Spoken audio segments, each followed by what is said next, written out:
Victor lies dead at last.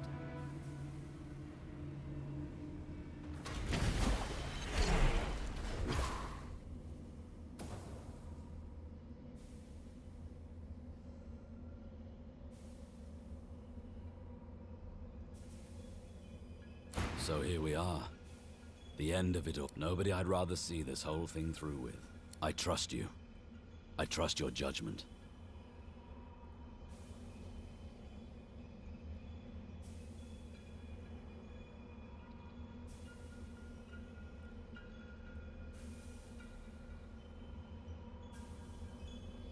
Ifan smiles and... Well then, let's do this. Ifan keeps your hand held tight. Yes. Is it... She casts... After every... Chief, you need to accept there's no one... And I know you'll do it with style. Hell, I could have... Now go on. Listen, this is it. Again, I've had my vengeance, and then all I want now and long after, I know you. Now kiss me. You kiss each other. After all that you have been through, and all that you have done, all that you have become, the Aeteran lies in front of you. Or to sacrifice. What you do next decides your own fate. What shall you do with divinity?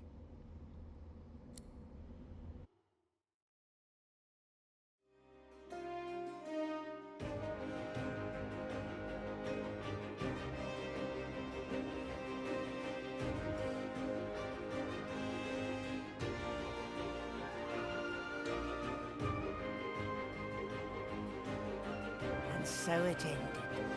A tale that began with my own ill-fated attempt to rid the world of the Godwoken.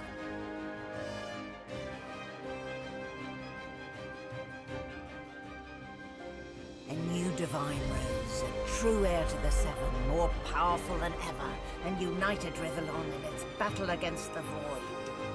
All across the realm he was loved, worshipped and adored. Humans, lizards, elves and dwarves all rallied to his banner. The great allegiance stood once more, but the war continued. From the depths of the void, the God King still sought to return. As for me, my last hope of ever being freed of the God King's terrible tyranny faded when the Godwoken claimed divinity. An eternity of pain and suffering is mine. I cling now to the dream that one day the veil will be sealed, that one day I can be freed, that one day a new Godwoken will rise.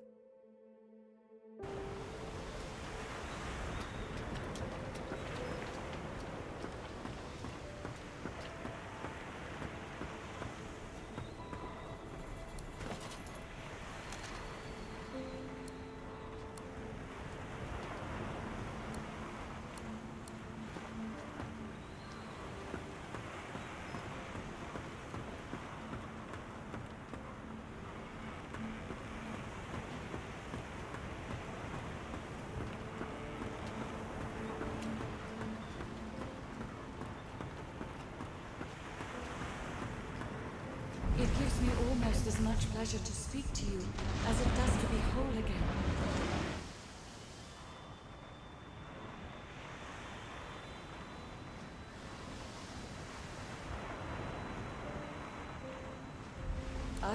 I am at the ready.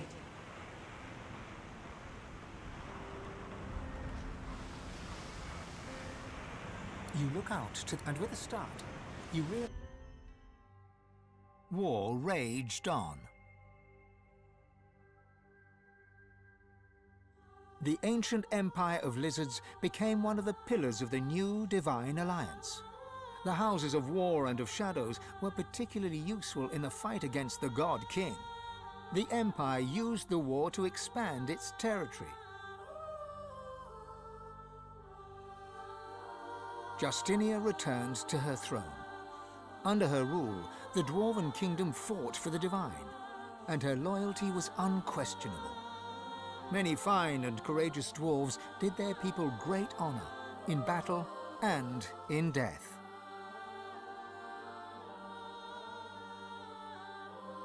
With Lucian gone, the elves reluctantly rejoined the Divine Alliance. Their place in the war on the Void would entirely depend on the integrity of the new Divine.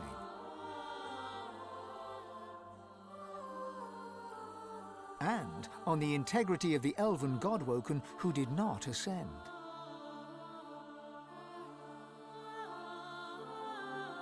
And here and there, across the world, what was left of the Black Ring fought on. The island of Fort Joy remained a sorcerer's paradise, a place of exile for those whose sorcery threatened to bring in the Void. For their well-being, its residents depended entirely on the benevolence of the new Divine. Reaper's Coast struggled on. The farms and the fisheries fought to feed the people against the Void-woken blight.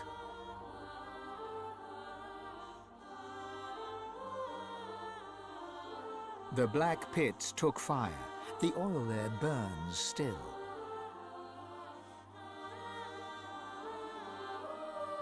Driftwood teetered on the edge of starvation until the night the Voidwoken came from the sea.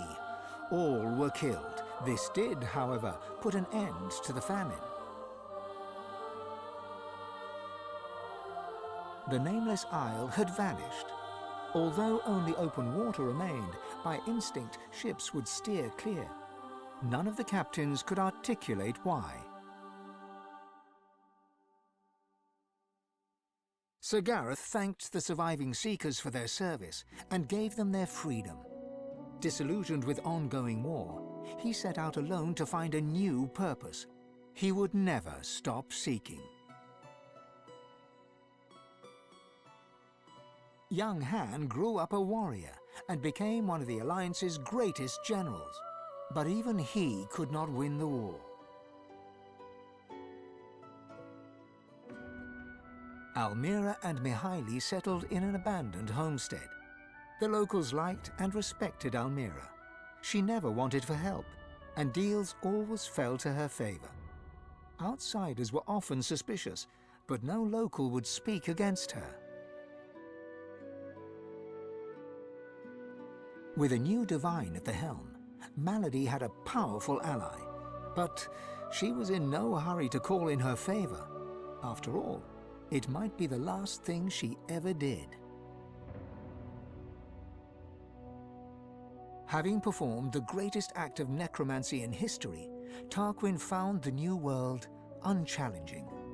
He became obsessed with rumors of another plane of existence. One day he vanished and was never seen again.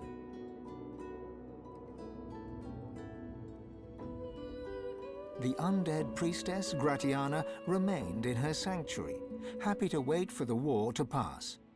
She was troubled only by the silence of her goddess. With a small band of elves, Ifan ben Medst replanted the lost forests. After the first fresh shoots broke the earth, Ifan returned to the war, leading the elves in service of the Divine. Some say Afrit, his soul wolf, walks the forest still. As the new mother, Sabine found a great forest and founded a new elven homeland. Elves flocked to her and worshipped her as a goddess.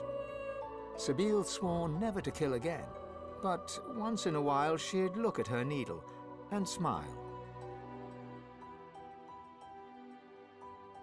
Lohse returned to her music and enjoyed a storied career as the Divine's premier musician.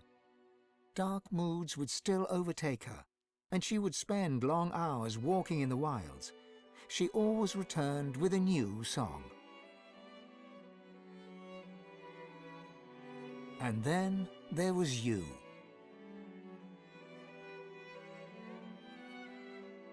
For how much of this do you take credit?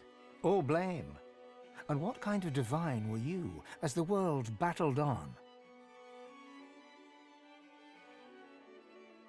Did you show mercy or strength? Did you sacrifice others as Lucian had done? Did you regret becoming Divine? Should you have given your soul and sealed the veil? Only you know the truth. Only you know if you atone for your sins.